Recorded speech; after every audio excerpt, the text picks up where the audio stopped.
그 20세 그 월드컵이 2달 전에 있었습니다. 축구에 별로 관심이 없는 분이 계실 텐데요. 그때 한국이 이제 준우승을 하고 우크라이나가 우승을 했습니다. 그 당시 한국 팀이 이제 현실적으로 예상한 목표는 8강 정도였는데 준우승을 하게 되었고, 우크라이나가 우승하리라고 아무도 예상하지 않은데 우승을 했습니다. 예상 그 우승팀들은 뭐 프랑스나 이탈리아나 브라질이나 우루과이 이제 이런 나라들이었습니다. 근데 막상 경기가 시작되니까 우승 예상 팀들은 다 떨어지고 전혀 예상하지 못한 팀들이 위로 이제 올라갔습니다. 그래서 이 스포츠는 예상으로는 알 수가 없고 경기를 해봐야 알 수 있습니다. 우리의 삶 가운데서 그 예상했던 것과 또 실제로 나온 결과가 전혀 다른 경우가 많습니다.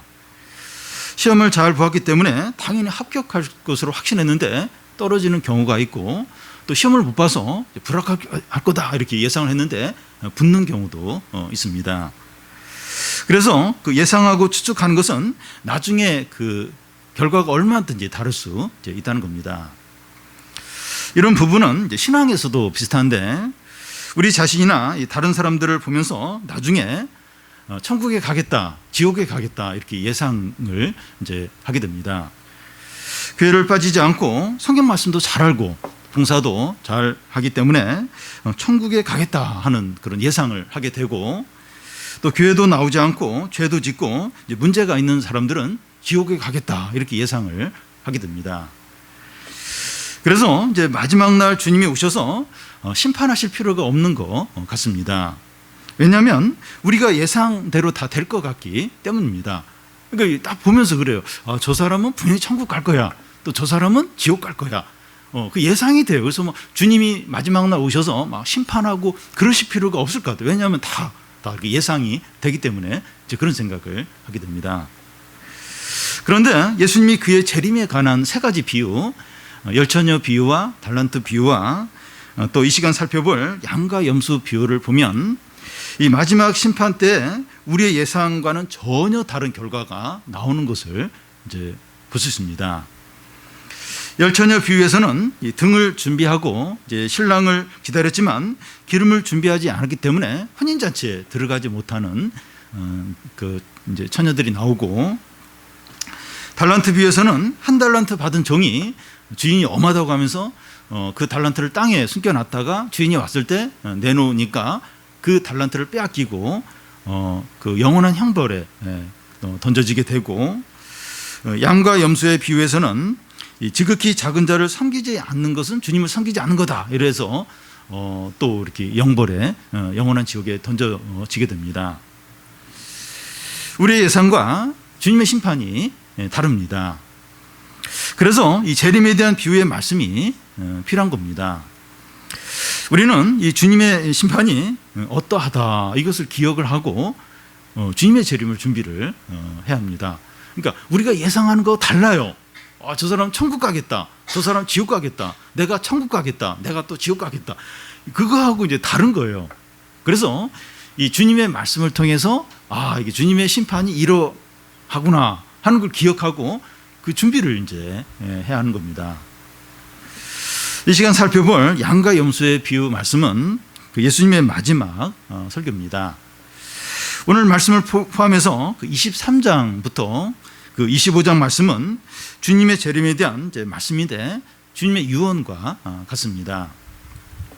그렇다면 주님의 재림에 대해서 심각하게 여기고 준비를 해야 합니다. 우리가 예수님을 믿는다면 그 마지막 심판에 대한 이 말씀을 진지하게 받아들이고 대비를 해야 됩니다. 당연히 이제 그렇게 해야 됩니다. 그러니까 우리가 지금 몇 주에 걸쳐서 계속 이제 주님의 재림에 대해서 말씀하시는데, 주님이 이제 3일 후면 십자가를 지십니다. 그 전에 지금 반복적으로 계속해서 하시는 말씀이 내가 다시 온다, 그리고 내가 올 때 심판한다, 그 말씀을 계속 이렇게 하고 계세요. 우리가 예수를 믿는다면 이걸 믿어야 되죠. 그리고 여기에 대해서 준비를 해야 하는 것이 합당합니다. 다른 건 다 믿는데 주님의 재림이나 주님의 심판을 안 믿고 우리의 욕심대로 산다면 그 예수 믿는 게 이제 아니죠. 이 시간 살펴볼 양과 염소의 비유는 그 주님의 재림에 대한 비유라기보다는 주님의 재림과 심판을 직접적으로 말씀하고 있습니다. 그러니까 사실적으로 주님의 재림을 말씀하시면서 이 양과 염소의 비유를 이제 이렇게 이제 하시는 겁니다. 그래서 비유가 아니에요. 지금 이 말씀은 비유가 아니라 주님이 이렇게 재림하시고 심판하실 때 어떻게 하실 건가, 그걸 직접적으로 말씀을 하고 있는 겁니다. 먼저 살펴볼 것은 주님이 재림하셔서 모든 사람을 심판한다는 겁니다. 31절에서 33절까지 우리 한 절씩 교대 읽겠습니다. 인자가 자기 영광으로 모든 천사들과 함께 올 때 자기의 영광의 보좌에 앉으리니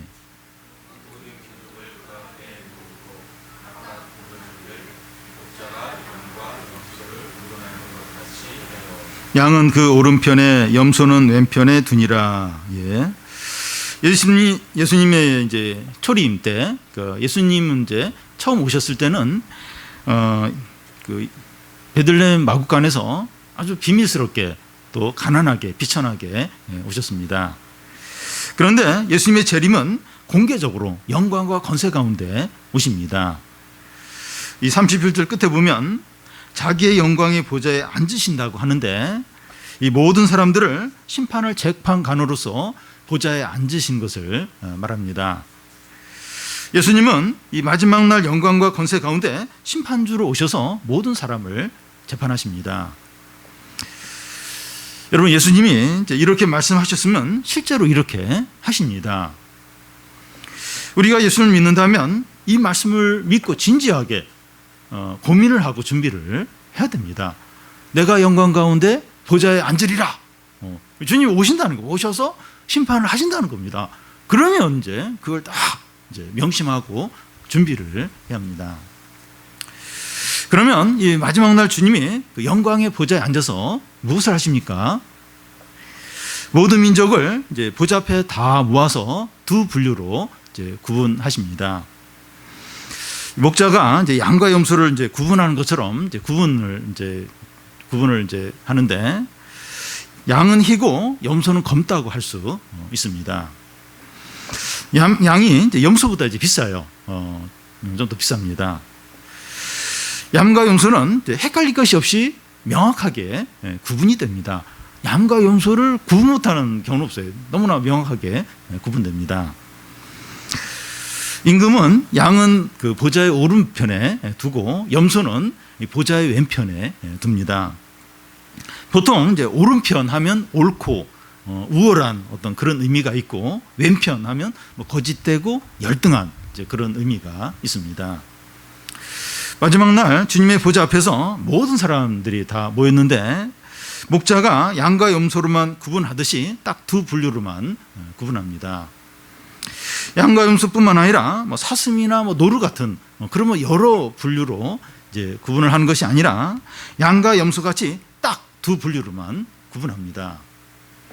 그와 같이 마지막 날 주님의 보좌 앞에서 모든 사람들이 딱 두 분류로만 분류가 돼요. 악인과 의인, 신자와 불신자, 양과 염소, 이런 식으로 딱 두 분류로만 구분합니다. 뭐 중간은 없어요. 중간은 없습니다. 이 대학 입시에서는 합격과 불합격만 있는 것이 아니라 대기가 있어요. 대기. 그래서 대기는 일단은 이제 불합격으로 볼 수 있지만 이제 합격할 가능성도 있죠. 그런데 마지막 날 주님 앞에서는 대기 같은 거 없어요. 딱 두 분류로만 나눠집니다. 의인, 악인, 신자, 불신자, 양, 염소, 이런 식으로 딱 두 분류만 이제 구분합니다. 이제 악인인데 대기 있어가지고 의인이 될 수도 있고, 그런 건 전혀 없어요. 나 악인, 의인, 신자, 불신자 딱 두 분류로만 나눠집니다. 그렇게 영원히 나눠지는 거예요. 주님 앞에서 영원히 나눠집니다. 그래서 우리는 이제 오늘 밤이나 내일이라도 주님이 오셨을 때 둘 중에 어디에 속할까 지금 생각을 해봐야 됩니다. 중간은 없고 대기는 없고 딱 둘 중에 하나예요. 악인, 의인, 신자, 불신자. 근데 오늘 밤이나 내일이라도 주님이 오셨을 때 그때 내가 어느 부류에 속할까 생각을 해야 됩니다. 주님은 반드시 곧 오신다고 하는데 내가 어느 편에 서는지 돌아봐야 됩니다. 지금 우리가 계속 반복해서 보고 있어요. 오신다는 거예요. 그리고 오셔서 심판하신다는 거예요. 근데 어느 부류에 속할까? 어디에 속할까? 생각을 해야 됩니다. 우리가 소속을 옮길 수 있는 기회가 지금입니다. 지금 이제 소속을 옮길 기회입니다.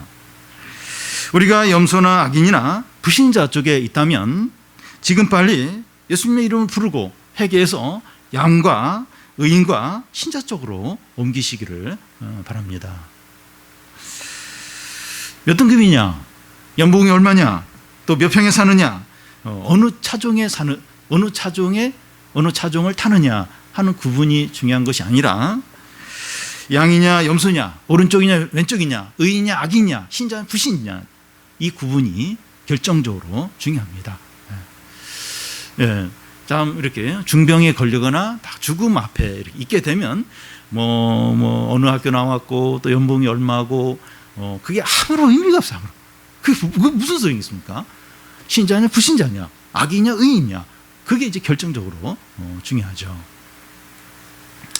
이제 보좌에 앉으신 주님은 오른편 그 양쪽에 있는 사람들과 왼편 염소 쪽에 있는 사람들을 심판합니다. 먼저 오른편 양쪽에 있는 사람들에 대해서 이제 주님이 심판하신 것을 이제 살펴보겠는데요.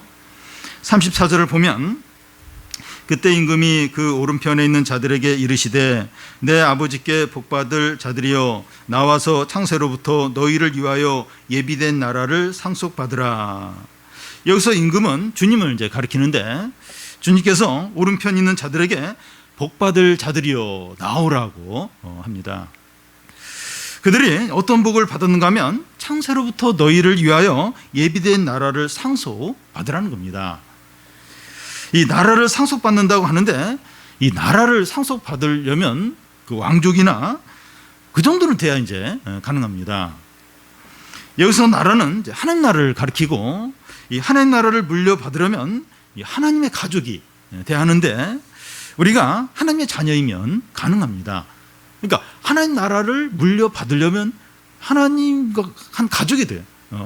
하나님과 같은 패밀리가 돼야 됩니다. 근데 우리가 하나님의 자녀라면 가능해요. 그게 가능합니다. 우리가 하나님의 자녀로서 우리가 이제 예수님을 믿음으로 하나님의 자녀가 된다 하는 건 대단한 거죠. 요한복음 1장에 보면 하나님의 자녀가 되는 권세를 주셨으니, 이게 하나님의 자녀가 되는 것은 엄청난 권세를 받는 겁니다. 우리가 하나님의 자녀로서 하나님 나라의 모든 좋은 것을 다 물려받게 됩니다. 여러분, 우리가 이 주님께 기대하는 게 어떤 겁니까? 다 주님께 기대하는 게 있어요. 뭘 기대합니까? 현금이나 좋은 성적이나 직장이나 성공이나 건강 등 이런 걸 이제 기대하죠. 맞습니다. 그런데 그 주님은 우리에게 하나님 나라를 주세요. 우리는 이제 이렇게 실제적으로 이제 이렇게 세상적인 것을 이제 구할 때가 많은데 이제 그런 것보다도 하나님 나라를 하나님 나라를 주십니다. 너무나 크고 좋고 영원한 것을 주십니다. 하나님 나라 안에 우리의 모든 필요들과 모든 좋은 것들이 다 들어있죠. 이 나라 안에 우리의 필요한 것, 모든 좋은 것들이 다 들어있습니다. 우리는 자꾸 사소한 것을 기대하고 나오는데 하나님은 너무 크고 영원한 것을 주십니다. 그래서 우리가 주님께 나올 때마다 주님은 아무것도 안 주신다고 생각을 해요. 우리는 사소하고 일시적인 그런 걸 이제 기대하는데 주님은 크고 영원한 것을 주시는 거예요. 그러니까 막 아무것도 안 주신다, 내 기도도 안 들어주신다, 그렇게 이제 생각을 하면서 돌아갈 때가 이제 많은 겁니다. 그런데 이제 오른편에 있는 자들이 이제 어떻게 해서 하나님 나라를 상속하게 됩니까? 다음 절에 보면 그 오른편에 있는 자들이 지극히 작은 자들을 사랑하고 섬겼기 때문인 것처럼 보입니다.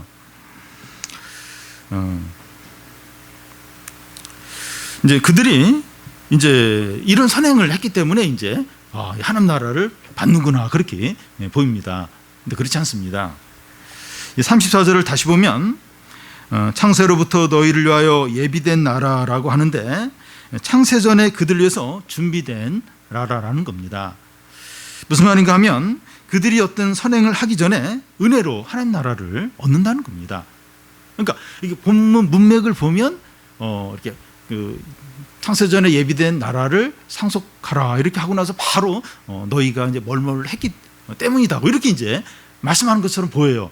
근데 이 나라를 받는 건 우리가 방금 봤듯이 창세전에 예비된 나라를 받는 겁니다.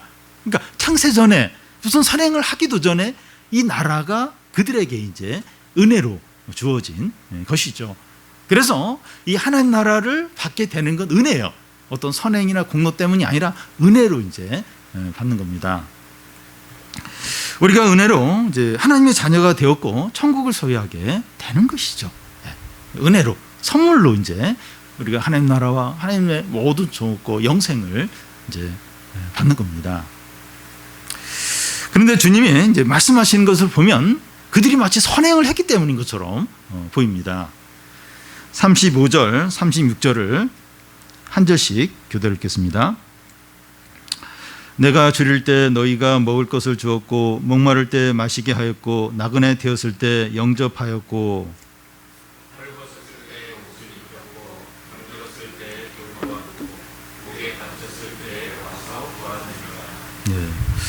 주님이 줄이고 목마르고 나그네 되고 헐벗고 병들고 옥에 갇혔을 때 그들이 주님을 사랑하고 섬겼고 돌봤다는 겁니다. 그래서 너희들이 그렇게 했기 때문에 이 하나님 나라를 이제 상속했다 이렇게 하시는 것처럼 보입니다. 그러자 그들이 주님의 말씀에 어떻게 반응합니까? 37절에서 39절까지 한 절씩 교대 읽겠습니다. 이에 의인들이 대답하여 이르되 주여 우리가 어느 때 주께서 줄인 것을 보고 음식을 대접하였으며 목마르신 것을 보고 마시게 하였나이까?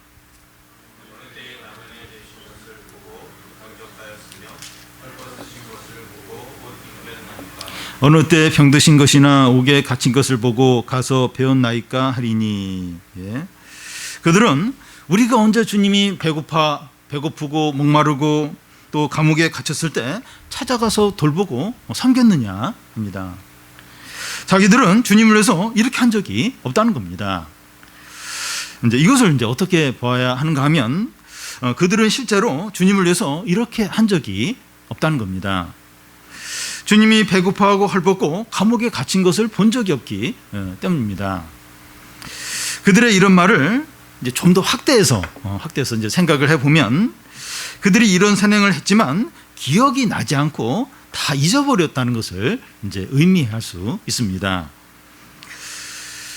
여러분, 이제 어떤 일이 자기에게 특별하고 대단한 일이라고 여겨지면 그것을 기억을 합니다.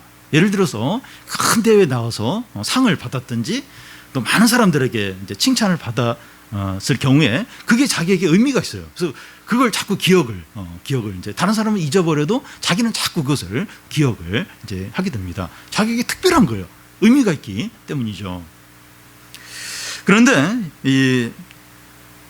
그들은 이런 선행을 이제 당연하고 평범한 것이기 때문에 기억하지 않고 다 잊어버린 거예요. 이렇게 그런 선행들을 했어요. 실제로 했는데 그게 그들에게는 그게 그냥 평범한 거예요. 그러니까 기억을 안 하는 거예요. 그리고 그냥 잊어버린 겁니다. 그래서 주님이 그들에게 이제 이런 말을 하셨을 때 그들은 우리가 이런 일을 주님께 한 적이 없다고 그렇게 이제 말하는 겁니다. 이들이 겸손해서 이런 말을 하는 것이 아니라 실제로 그렇게 느끼는 거예요. 기억이 안 나는 거예요. 그렇게 주님에서 했다고 생각을 안 하는 겁니다. 주님은 그들의 이런 반응에 뭐라고 하십니까? 40절을 보면 임금이 대답하여 이르되 내가 진실로 너에게 이르노니 너희가 여기 내 형제 중에 지극히 작은 자 하나에게 한 것이 곧 내게 한 것이니라 하시고, 여기 지극히 작은 자가 누구를 말할까요? 세상에서 가난하고 또 약하고 또 병들고 또 이렇게 탈북자나 난민이나 이런 사람들을 이제 넓게 보면 말할 수 있지만 40절 중간에 다시 보면 내 형제 중에 지극히 작은 자라고 해서 그들이 이제 성도들이라는 걸 알 수가 있습니다. 그러니까 고난받는 성도나 주님의 일을 하는 어떤 작은 어떤 형제들, 자매들을 가리킨다고 이제 볼 수 있습니다. 주님이 이런 자들을 특별히 이제 언급하는 이유는 세상에서 가난하고 어려운 가운데 있는 자들은 세상 사람들이 서로 이제 이렇게 돌봐 이제 줍니다. 서로 이제 이렇게 어느 정도 책임을 져주는 부분들이 있습니다. 그런데 이 고난 가운데 성도들에 대해서는 세상 사람들이 관심이 없어요. 돌보지 않습니다. 세상 사람들은 신앙 때문에 이제 고난 당하는 사람들을 볼 때 미워 이제 하기가 쉬운 거예요. 그러니까 괜히 막 고집을 부리고 문제를 일으키고 이제 그런 이제 존재로 이제 보는 겁니다. 회식에서 막 술을 안 마셔가지고 그래서 막 이렇게 분위기를 험악하게 한다든지 또 한 번 거짓말을 하면 되는데 그 거짓말을 안 하려고 하는 거예요. 그러면서 막 이제 또 이렇게 일을 이제 막는다든지 딱 한 번 불법을 하면 되는데 그걸 뭐 안 하려고 해서 또 일이 진행이 안 되도록 한다든지 그러니까 그러면서 고난당하는 성도들을 볼 때 미운 거예요. 이렇게 보호해주고 싶지 않은 겁니다. 그래서 이 고난 가운데 있는 성도들을 같은 성도가 돌봐야 한다는 겁니다. 여러분, 이 고난 가운데 있는 성도들이나 주의 일을 하는 작은 형제가 배고프고 목말라하고 또 헐벗었거나 감옥에 갇혔을 때 찾아가고 또 옷을 주고 물을 주고 먹을 것을 주는 것은 큰 일이거나 뭐 대단한 일이 아니기 때문에 남들도 모르고 자기 자신도 잊어버리게 됩니다. 그럼 그냥 그렇게 한 일을 하고서 그냥 잊어버립니다. 예를 들어서 이제 고난다운 형제에게 참 문자로 이제 위로의 말을 이렇게 한마디 보내고 또 음료수 이렇게 한 잔 사주고 이렇게 밥을 한번 이렇게 사주고 이런 일들은 대단한 일이 아니기 때문에 남들도 몰라요. 그리고 자기도 하고 나서 그냥 잊어버립니다. 성경학교나 뭐 청소년 캠프에서 교사나 또 위에서 또 식사로 수고하거나 여러 모양으로 이렇게 섬기고 또 교회나 다른 영혼의 필요를 위해서 또 헌금을 하고 또 고난 가운데 있는 분들을 위해서 중보기도 하는 것이 뭐 대단한 게 아니라 남들도 몰라요. 잘 알아주지도 않습니다. 그리고 자기도 잊어버립니다. 그래서 우리 청년들 같은 경우는 이렇게 방학 때마다 이렇게 캠프로 봉사를 하는데 그래서 뭐 알바도 잘 못하고 또 해외 어떤 언어 연수도 잘 못 가기도 하고 근데 이게 뭐 취업하거나 또 이런 데 별로 도움이 안 되는 거예요. 그걸 누가 알아주는 것도 아니고 이제 그럴 때가 많은데 그런데 주님은 이제 그런 작은 일들을 다 기억을 하시고 또 그걸 아시고 갚아준다는 겁니다.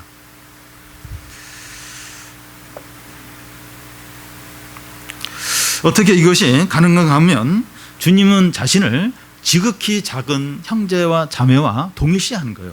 그래서 그들에게 하는 걸 주님이 하시는 것으로 다 받으시는 겁니다. 지극히 작은 자에게 하는 것이 주님께 하는 거라는 겁니다. 우리가 이 큰 일을 하고 대단한 일을 해서 남들이 이제 다 이제 알아주고 나도 이제 흐뭇하게 그렇게 여기면서 기억한다면 그는 이미 자기 상을 다 받았고 주님과 상관없는 것이 됩니다.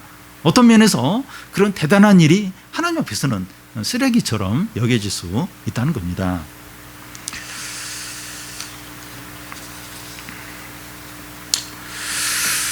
이 사람은 이제 다른 사람을 도울 때 나중에라도 이제 보상을 그 사람으로부터 보상을 받거나 자기의 선행이 알려져서 칭찬받기를 기대하는 마음이 있습니다.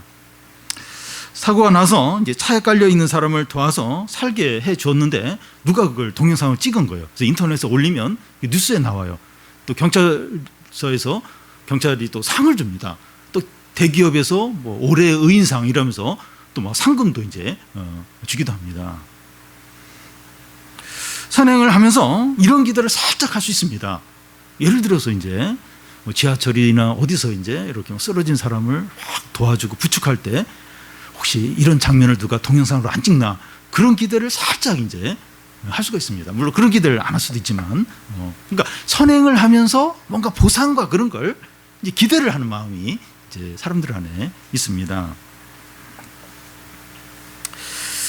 그런데 지극히 작은 그 형제를 도와주어도 이제 보상받을 가능성도 없고 그를 도와준 선행이 알려질 가능성은 없어요.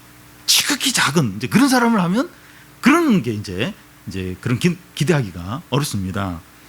그래서 이 고난 가운데 있는 성도들이 도움을 받기가 어려운 겁니다.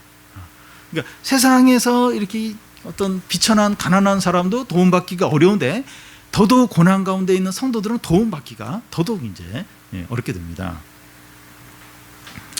이런 사람들을 이제 섬기고 사랑하는 것이 진짜라는 거예요.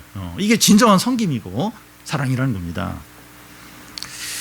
그런데 이 보좌의 오른편에 있는 자들은 어떻게 해서 지극히 작은 형제들을 사랑하고 섬길 수 있었습니까? 그러니까 뭐 아무 보상도 없는데 그런데도 이렇게 지극히 작은 형제 자매들을 사랑하고 섬길 수 있는 어떻게 그렇게 가능했습니까? 이 한 달란트 받은 종처럼 주인을 이제 무서워하고 하나님의 은혜와 사랑을 맛보지 못했다면 이렇게 하지 못했습니다. 그런데 이 하나님의 사랑과 은혜를 받아본 사람은 이 다른 사람들에게 사랑과 은혜를 베풀 수 있습니다. 그러니까 진짜 하나님의 사랑과 은혜를 경험한 사람은 다른 사람에게 이렇게 하게 됩니다. 사랑을 많이 받은 사람이 많이 사랑하고 적게 받은 사람이 적게 이제 사랑을 이제 하게 됩니다. 하나님이 어떤 분인지 모르고 하나님을 믿지 않고 하나님의 은혜와 사랑을 받아보지 못한 사람은 고난 가운데 있는 형제와 자매를 사랑하고 섬길 수 없습니다. 아무리 이론적으로 머리로 의지로 하려고도 안 돼요. 뭐 몇 번 할 수 있을지 몰라도 지속적으로 하지 못합니다. 하나님도 모르고 또 하나님도 믿지 않고 하나님의 은혜와 사랑을 경험하지 못한 사람은, 받지 못한 사람은 절대로 이렇게 지극히 작은 형제와 자매를 섬기지 못해요. 보상도 없고 뭐 그렇다고 해서 누가 알아주는 것도 아니고 그걸 왜 해야 했더라. 이게 안 되는 거예요. 그렇게 못하게 됩니다. 그러니까 하나님을 믿고 하나님의 은혜와 사랑을 경험한 사람이 이렇게 지극히 낮은 형제 자매를 사랑하고 섬기게 됩니다. 앞으로 돌아가서 이 오른편 양 쪽에 있는 사람들이 하나님 나라를 얻게 된 이유는 지극히 작은 자들을 사랑하고 섬겼기 때문인 것처럼 보입니다. 그러면 이 선행으로 구원받는 게 돼요. 그런데 그런 것이 아니라 그들이 주님을 믿음으로 하나님의 사랑과 은혜를 받았기 때문에 지극히 작은 자를 이제 섬긴 거죠. 그 주님의 사랑을 받은 결과로 이제 지극히 작은 자를 이제 섬기는 거죠. 그래서 이 오른편에 있는 사람들이 이 하나님 나라를 상속받는 이유는 이 지극히 작은 자를 섬겼기 때문이라기보다는 그 이전에 하나님을 믿고 또 하나님의 은혜를 받았기 때문에 그들이 하나님 나라를 이제 상속 이제 받는 겁니다. 이제 보좌에 앉으신 주님이 그 왼쪽 편, 그 염소 쪽에 있는 사람들에게 심판을 이제 하십니다. 41절을 보면 또 왼편에 있는 자들에게 이르시되 저주받은 자들아 나를 떠나 마귀와 그 사자를 위하여 예비된 영원한 불에 들어가라. 보좌에 앉으신 주님은 이제 오른편에 있는 자들에게는 복을 받을 자들아 내게로 나오라 했지만 왼편에 있는 자들에게는 저주를 이제 받을 자들아 나를 떠나라고 이제 말합니다.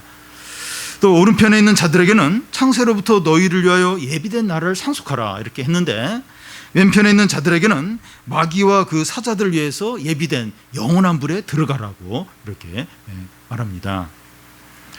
여기서 인상적인 것이 보좌에 앉으신 주님이 왼편에 있는 자들에게 나를 떠나라고 하시는 겁니다. 주님을 떠나는 것, 그 주님과 이렇게 분리가 되는 것이 가장 무서운 재앙이고 지옥입니다. 탕자가 아버지를 떠나는 것이 재앙의 시작인 것처럼 에덴 동산에서 아담과 하와가 불순종함으로 하나님을 떠나는 것이 불행의 시작이었습니다. 지옥이 왜 지옥인가 하면 하나님의 은혜와 사랑이 단절되어 있기 때문입니다. 부자와 나사로 비유해서 부자가 아브라함에게 부탁하기를 나사로를 보내서 손끝에 물 한 방울만 찍어서 내 혀를 시원하게 해달라고 이제 부탁을 합니다. 지옥은 자기 혀를 시원하게 하시던 물 한 방도 없는 불타는 불 가운데 있는 곳이 이제 지옥입니다. 사람들은 이제 하나님을 떠나는 것, 분리되는 것, 곧 하나님과 멀어지는 것을 두려워하지 않습니다. 이 돈이나 건강을 잃거나 친구와 멀어지거나 이 핸드폰을 빼앗기는 것은 두려워할지 몰라도 하나님과 멀어지는 것은 두려워하지 않습니다. 그런데 모든 좋은 것들을 다 갖추고 있어도 하나님과 분리되면 그것은 지옥과 같은 것이 됩니다. 이 캐슬과 같은 곳에 살면서 먹을 것도 많고 돈도 많은데 가족끼리 서로 미워하고 말도 하지 않고 얼굴도 이제 보지 않으면서 자기 방에 들어서 나오지 않는 그런 집들이 있습니다. 한 집에 있으면서도 서로 마주보고 말하기 싫어서 문자로 이제 서로 이제 의사소통을 해요. 엄마 돈 떨어져서 용돈 줘. 알아서 그 통장에 넣어줄게. 문자로 이제 그렇게 이제 주고 받습니다. 얼굴을 안 봐요. 보기 싫다는 거예요. 하나님 없는 것이 지옥이죠. 하나님 없는 것이 그러합니다. 보좌에 앉으신 주님은 그 왼편에 있는 자들에게 나를 떠나 마귀와 그 사자들을 위해서 예비되어 있는 영원한 불에 들어가라고 합니다. 지옥은 원래 마귀와 그를 따르는 천사들을 위해서 준비된 곳이에요. 그러니까 사람들을 위해서 준비된 곳은 원래 아니었습니다. 근데 사람들이 사단의 유혹에 넘어가서 하나님을 떠나자 그 사람들도 이제 지옥에 들어가게 되는 겁니다. 지옥에 이제 누가 이제 있는가 하면 마귀와 마귀를 따르는 악한 천사들이 이제 그곳에 있습니다. 지옥에 들어가면 사자와 악한 천사들과 영원히 함께 사는 겁니다. 지옥에 가면 누가 있을까? 이 사단하고 악마하고 악마를 따르는 악한 천사들이 그곳에 이제 다 이제 있게 됩니다. 이것은 마치 감옥 안에 같은 방에 극악한 살인범들과 또 잔인한 조직폭력배 이제 이 두목들과 이제 같이 살면서 영원히 두들겨 맞고 고통을 당하는 것과 같습니다. 지옥이 어떤 곳인가? 아주 잔인한 그 수없이 살인을 범한 그 악한 자들, 아주 잔인한 조직폭력배들과 함께 감옥에서 같은 방에서 영원히 같이 살면서 영원히 두들겨 맞는 것과 같다는 겁니다. 아니 몇백 배, 몇천 배 훨씬 더 고통스럽고 비참하고 고통스러운 것이 지옥이라는 겁니다. 그러니까 마귀하고 그 마귀를 따르던 그 악한 천사들과 영원히 같이 사는 것 같이 괴롭힘을 당하면서 고통을 당하면서 영원히 사는 것이 지옥입니다. 지금 제가 지옥을 대해서 과장해서 지금 말하고 있습니까? 그렇지 않아요. 주님이 지금 말씀하신 걸 지금 그대로 지금 이야기를 하고 있습니다. 저주를 받은 자들아 내를 떠나 마귀와 그 사자들 위하여 예비된 영원한 불에 들어가라. 주님은 지옥이 분명히 있고 지옥은 영원한 불 속에 들어가는 것이라고 말씀하고 있습니다. 우리가 예수를 믿는다면 이런 사실을 믿고 준비를 해야 됩니다. 근데 여기서 그냥 고생하는 게 낫지. 여기서 그냥 재미있는 거 못 누리고 그냥 좀 이렇게 바보같이 사는 게 낫지. 절대 지옥에 가면 안 되겠다. 주님이 그렇게 말씀하겠어요. 이 마귀와 그를 따르는 자들이 있는 그들을 위해서 예비된 그 영원한 불 속으로 들어가라는 거예요. 그게 이제 지옥인 것입니다. 보좌에 앉으신 주님은 왼편에 있는 자들이 왜 지옥에 들어가는지 그 이유를 말씀하십니다. 42절, 43절을 보면 한 절씩 교대를 읽겠습니다. 내가 줄일 때 너희가 먹을 것을 주지 아니하였고 목마를 때 마시게 하지 아니하였고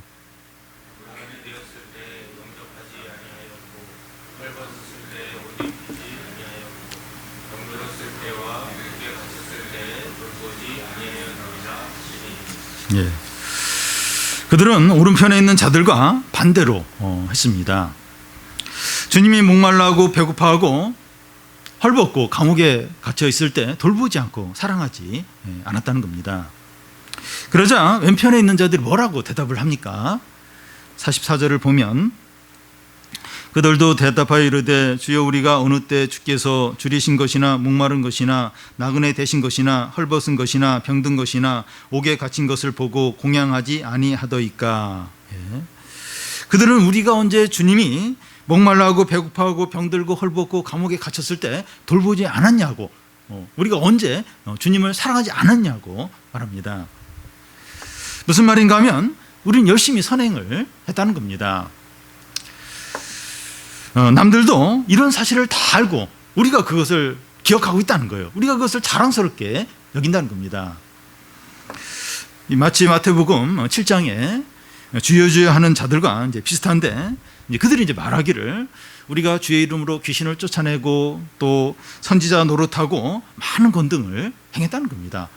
주님은 그들에게 나는 너희를 도무지 모르겠다, 불법을 행한 자들아 나에게서 떠나라고 하셨습니다. 오른편에 있는 자들은 자기들의 선행을 이제 기억하지 못했는데, 오른편에 이 양쪽에 있는 자들은 자기 선행을 기억하지 못했어요. 우리가 언제 그런 일을 했냐고 기억하지 못했는데, 왼편에 있는 자들은 다 기억을 하고 자랑스럽게 여깁니다.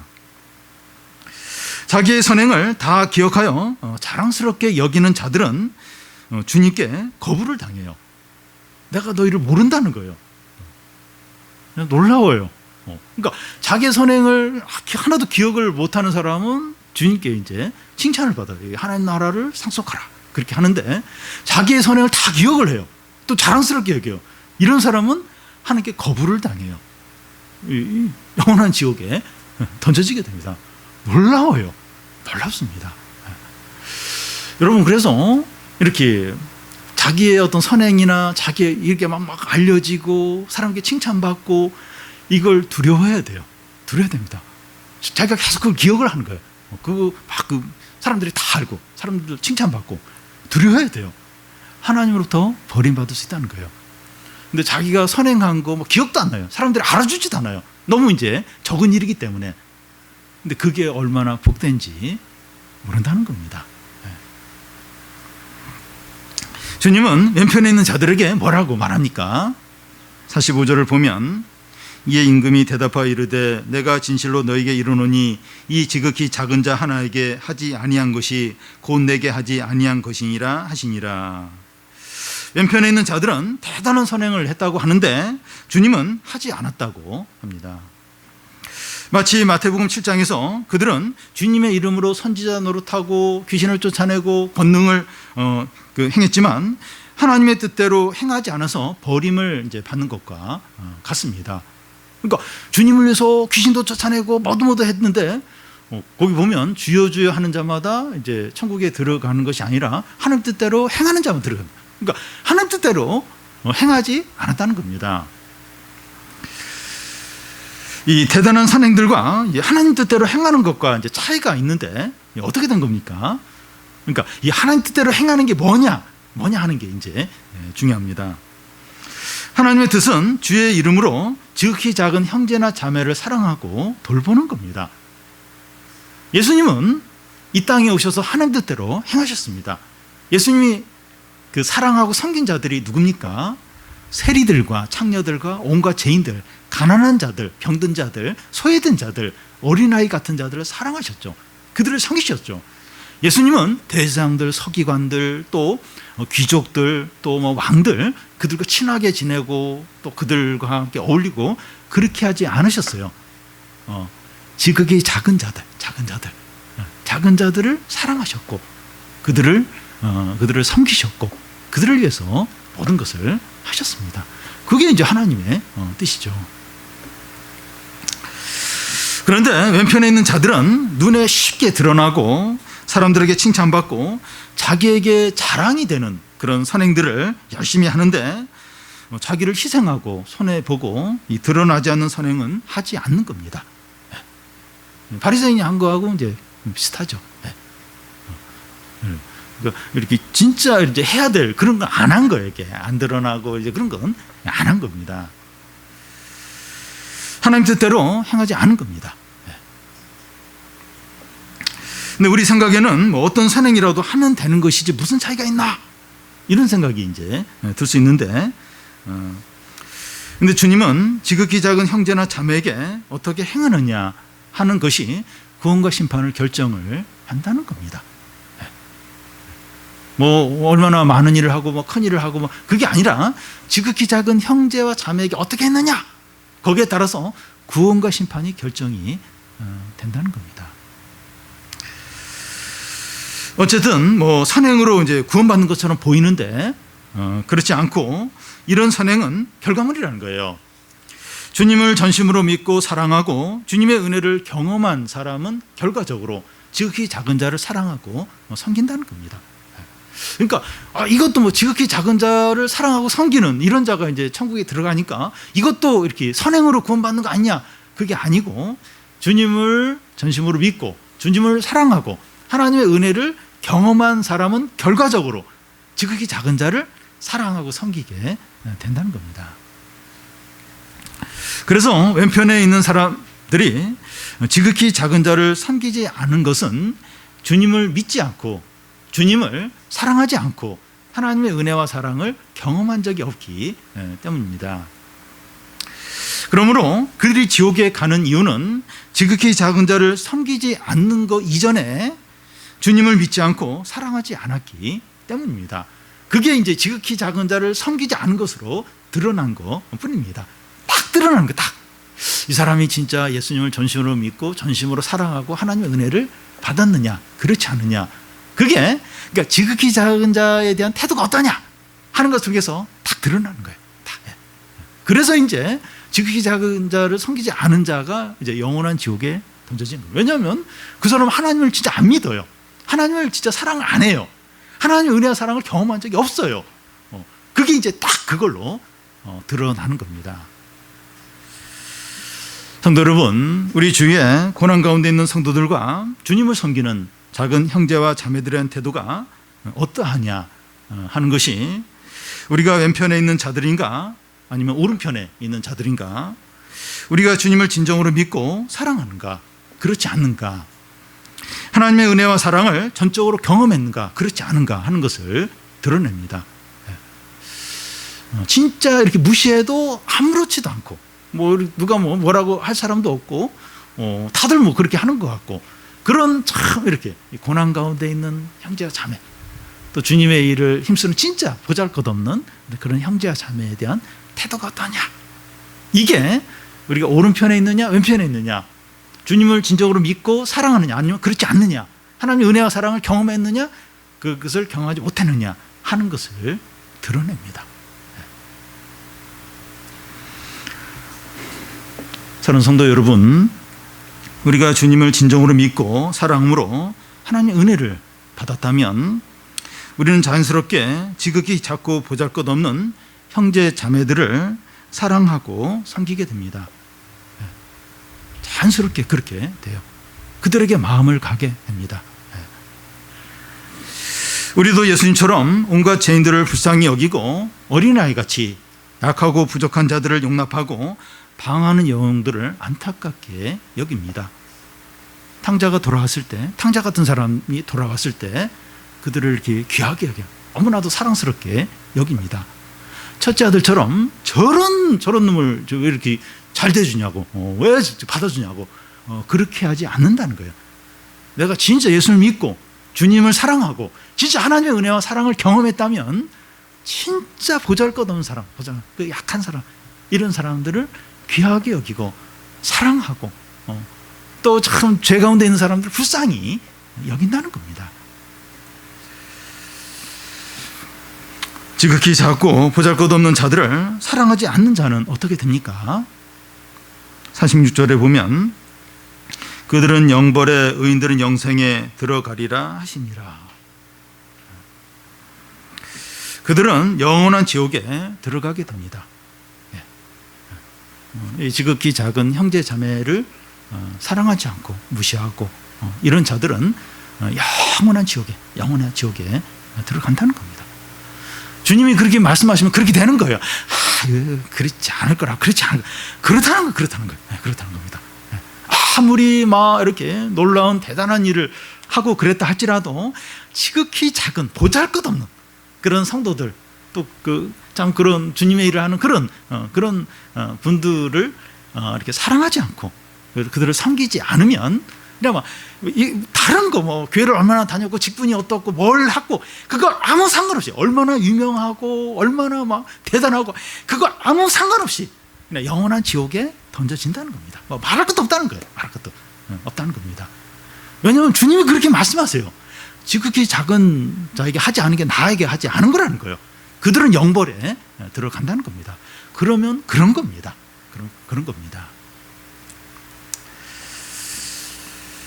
지극히 작은 자에게 하는 것이 주님께 하는 것이고 또 그런 자에 대한 태도가 주님에 대한 태도이기 때문입니다. 너무나 놀랍고 충격스러워요. 너무나 놀랍습니다. 우리 생각하고는 전혀 달라요. 저 사람은 당연히 천국에 들어요. 저 사람은 당연히 지옥에 들어가죠. 전혀 다르죠. 아니라니까요. 저 유명하고 저 대단한 사람이 영원한 지옥에 던져진다는 겁니다. 리처드 백스터라는 그 청교도 그 목사는 목사 중에서 지옥에 갈 사람이 많다는 겁니다. 참 대단하게 보이는 그런 사람 중에서 지옥에 갈 사람들이 많다. 우리 생각하고는 너무나 다른 거. 달란트 비유에서 우리에게 이제 주신 달란트를 잘 사용하는 게 뭡니까? 약하고 부족하고 작은 형제 자매를 사랑하고 섬기는 겁니다. 이게 하나님 뜻이에요. 예수님이 그렇게 하셨습니다. 그러기 위해서 한 달란트를 받은 종처럼 주님을 두려워하고 또 불신하는 것이 아니라 믿고 사랑하고 의지하는 겁니다. 우리에게 제일 필요한 게 뭔가 하면 주님이 어떠신 분인가, 어떤 분인가 그걸 아는 거예요. 주님이 어떤 분인가. 나를 위해서 그 아들을 주신 그 하나님이 그런 분이고 주님은 또 나를 위해서 기꺼이 십자가를 짓고 부활하시고 주님이 어떤 분인가 그걸 알고 그 주님을 믿는 거예요. 그리고 그 주님을 전심으로 사랑하는 겁니다. 이제 거기서부터 이제 다른 작은 자를 섬기고 사랑하는 게 나오는 거죠. 그래서 제일 우선적인 건 주님을 전심으로 믿고 전심으로 사랑하는 겁니다. 내가 주님을 어떤 분으로 여기는가, 그리고 주님을 진짜 믿고 사랑하는가, 그걸 제일 먼저 들어봐야 합니다. 학생은 학교를 졸업할 때가 오고 직장인들은 퇴직할 때가 오고 사람은 죽을 때가 옵니다. 고 김영규 우리 집사님 지금 장례식이 진행 중인데요. 지금은 우리가 이제 장례식에 조문을 가지만 어느 날이 되면 우리 자신이 고인이 되어서 다른 사람들이 조문을 올 날이 오게 됩니다. 이것은 인생을 비관적으로 이제 보는 것이 아니라 실제입니다. 실제입니다. 어느 누구도 부인할 수 없는 진리입니다. 이 모든 것보다 더 중요한 실제이고 진리가 있는데 주님이 다시 오신다는 겁니다. 주님이 온 세상을 창조하시고 다스리시고 심판하시는데 그 주님께서 내가 다시 오고 모든 사람을 심판하겠다고 하십니다. 이것은 너무나도 분명한 실제이고 진리입니다. 내가 이제 뭐 직장을 그만두고 사업을 그만둬야 될 때가 오고 죽을 때가 와야 돼. 이거 실제죠. 근데 주님이 다시 오셔서 모든 사람을 심판하신다. 이건 너무나 분명한 진리이고 실제입니다. 그런데 주님의 재림과 심판의 날을 믿지 않는 자에게는 이 날이 너무나 두려운 날이에요. 너무나 두려운 날이지만 믿는 성도들에게는 너무나 깊은 영광의 날입니다. 우리에게 예비되어 있는 이 천국을, 하나님 나라의 모든 좋은 것을, 영생을 마음껏 누리는 더 이상 눈물과 고통이 없는 진정한 기쁨과 행복과 영광 가운데 사는, 영원히 사는 너무나도 복된 날인 것입니다. 복된 자들아 다 와서 너희를 위하여 창세전에 예비된 천국을 받으라. 성도 여러분, 우리에게 너무나 크고 영광스럽고 복된 날이 준비되어 있습니다. 우리는 주님의 날을 막 두려워하고 떨 것이 아니라 기대로 소망을 가지고 그날을 바라보는 거죠. 참 그날이 빨리 왔으면 좋겠다. 내가 빨리 주님께 갔으면 좋겠다. 그럼 그런 소망을 가진, 지금 어렵고 힘들고 이 세상의 죄악으로 인해서 너무 마음이 아픈데 빨리 주님이 좀 오시면 좋겠다. 너무 기대되는 너무나 좋은 날이죠. 현재 아무리 어렵더라도 낙심하지 마시고 아무리 달콤한 죄의 유혹이 있더라도 넘어가지 마시기 바랍니다. 수련의 말씀처럼 우리의 선장이 누구고 그 선장이 어떤 분이고 그 선장이 무슨 말씀을 하셨는가 하는 것을 우리가 기억을 하고 확신과 담대함으로 믿음으로 나아가는 성도들이 되시기를 바랍니다.